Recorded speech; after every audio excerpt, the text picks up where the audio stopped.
obligasyon mong ibigay kung anong hinihingi sa'yo. Ma, wala nga, di ba?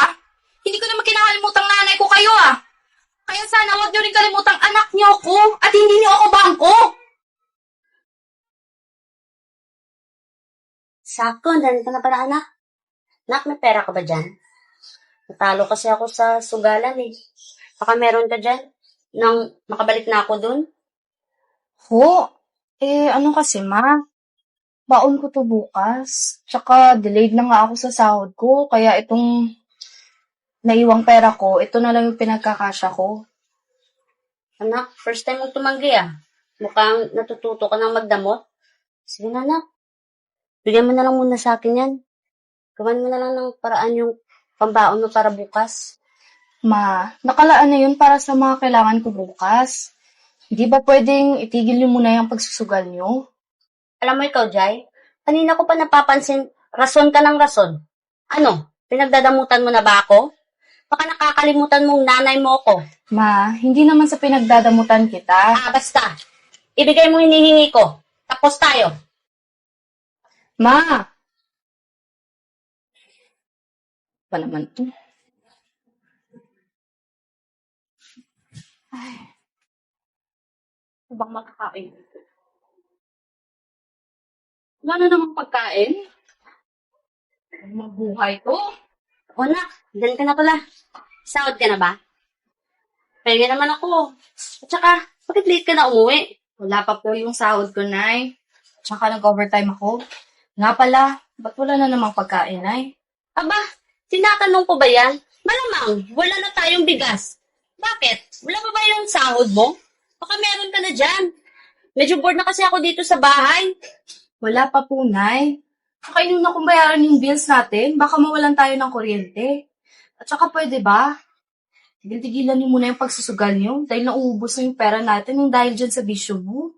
Ito naman, nak, yun lang yung kaligayahan ko. Ipagdadamot mo ba sa akin yon? Ano? Pinagdadamutan mo na ba ako, ha?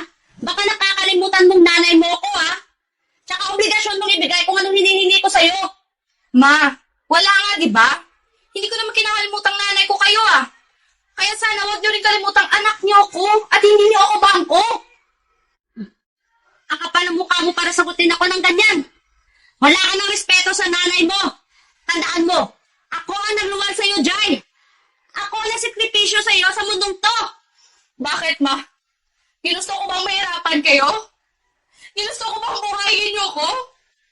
Hindi ko ginustong mahirapan kayo sa pagbuhay sa akin, ma.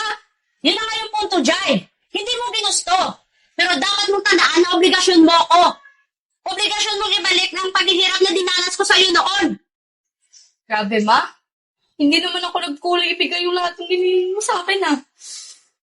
Lahat ng hinihiling mo, binibigay ko naman, di ba? Kulang naman talaga. Hindi nga kita may pagmamalaki. Grabe, ma. Ikaw pa talaga na ina ako ang magsasabi sa akin ng ganyan? Ikaw pa talaga? Ni minsan ba, ma? Tinanong mo ako kung okay lang ako? Ni minsan ba tinanong mo ako nahihirapan din ako? Dahil sa totoo lang, ma. Dahil sa totoo lang, ma. Pagod na din ako. Anak, gusto ko naman na maging proud ako sa'yo at mapasaya mo ako sa binibigay mo sa akin.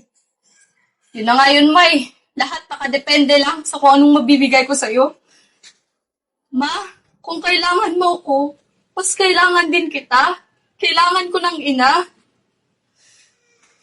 Anak. Ito na siguro yung sinasabi ng kaibigan ko na inuupahan ni Jai. Tao po. Jai? Sandali lang. Oh, ma. Bakit kayo nandito? Paano niyo nalaman na dito ako nakatira? Nakita ka kasi ng kaibigan ko na dito ka na ngayon umuupa. Kaya napagdesisyonan ko na puntahan kita dito. Kumusta ka na ba, nak? Pwede pa kita makausap? Okay naman ako, ma. Oo naman. Ano pang pag-uusapan natin? Hindi sana ako ng pasensya sa inyo. Patawarin mo sana si mama, ha? Yung nangyari nung nakaraan. Pasensya sa mga sabi ko sa iyo. Ma, Pinapatawad na kita. At saka, sana mapatawad mo din ako sa pagsagot-sagot ko sa'yo. Nadala lang naman ako ng emosyon ko eh. Siyempre, nak, patawarin naman talaga kita. Mahal na mahal kita eh. Sana na magbago ka na. Bumabawi talaga ako na kasi babawi talaga ako sa'yo. Promise. Sige na nga, pumasok ka dito. May binila pagkain, kain tayo.